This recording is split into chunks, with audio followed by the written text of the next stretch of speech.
Match জয়ের পর match শেষে উপস্থাপকের করা প্রশ্নের জবাবে দুঃখ প্রকাশ করে সাকিব আল হাসানকে নিয়ে কি বললেন রোহিত শর্মা এবং অধিনায়ক নাজমুল হোসেন শান্ত সাকিবকে নিয়ে কি বলেছিলেন। প্রিয় দর্শক, চলুন একটু বিস্তারিত জেনে নিই। পাকিস্তানের বিপক্ষে দুর্দান্ত জয়ের পর ভারতের বিপক্ষে ভালো কিছু করবে বাংলাদেশ, সেই প্রত্যাশাই রেখেছিলেন অনেকেই। 2 ম্যাচের টেস্ট সিরিজের প্রথম ম্যাচে খুবই বাজে পারফরমেন্সের পর দ্বিতীয় ম্যাচে ভালো কিছু করবে বাংলাদেশ, সেই প্রত্যাশা ছিল। কেননা পাকিস্তানের বিপক্ষে যে পারফরমেন্স দেখিয়েছিলেন নাজমুল হোসেন শান্তরা, সেই হিসেবে তাদের কাছ থেকে ভালো কিছু আশা করাই যেত। কিন্তু দ্বিতীয় ম্যাচেও খুবই নাজেহাল অবস্থা বাংলাদেশের। দ্বিতীয় ম্যাচের প্রথম দিনের প্রথম ইনিংসে মাত্র 35 ওভার ব্যাটিং করার সুযোগ পেয়েছিল বাংলাদেশ, কেননা এরপরেই চলে এসেছিল বৃষ্টি। 5 দিনের টেস্টের 2 দিন চলে যায় বৃষ্টির কারণে। এরপর চতুর্থ দিন ব্যাটিং করতে নেমে 10 উইকেট হারিয়ে 233 রান করে বাংলাদেশ, এবং এদিনই বাংলাদেশকে অল আউট করে 9 উইকেট হারিয়ে 285 রান করেছিল ভারত। কিন্তু শেষ দিন বাংলাদেশের কাছে সারাদিনই ব্যাটিং করার সুযোগ ছিল, কিন্তু রোহিত শর্মারা লাঞ্চ ব্রেকের আগেই নাজমুল হাসান শান্তদের অল আউট করে দেয়।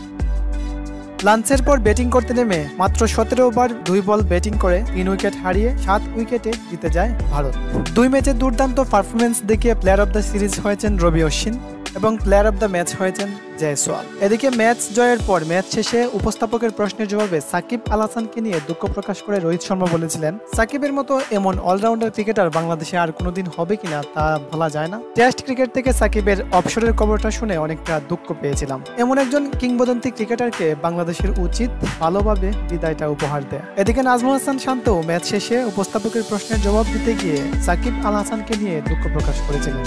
তবে প্রিয় দর্শক, নাজমুল হাসান শান্তর পাকনামি কোনোদিনই কমবে না। দ্বিতীয় টেস্ট ম্যাচের পঞ্চম দিনের খেলায় খুবই বেমানানের মতো আউট হয়েছিলেন নাজমুল হাসান শান্ত। পাকনামি দেখিয়ে রিভার্স সুইপ দিতে চেয়েছিলেন, কিন্তু আউট হয়ে বেকুব বনে গেছিলেন। যাই হোক প্রিয় দর্শক, সাকিব আল হাসানকে নিয়ে আপনার মূল্যবান মতামত কমেন্টে জানিয়ে দেন। ধন্যবাদ।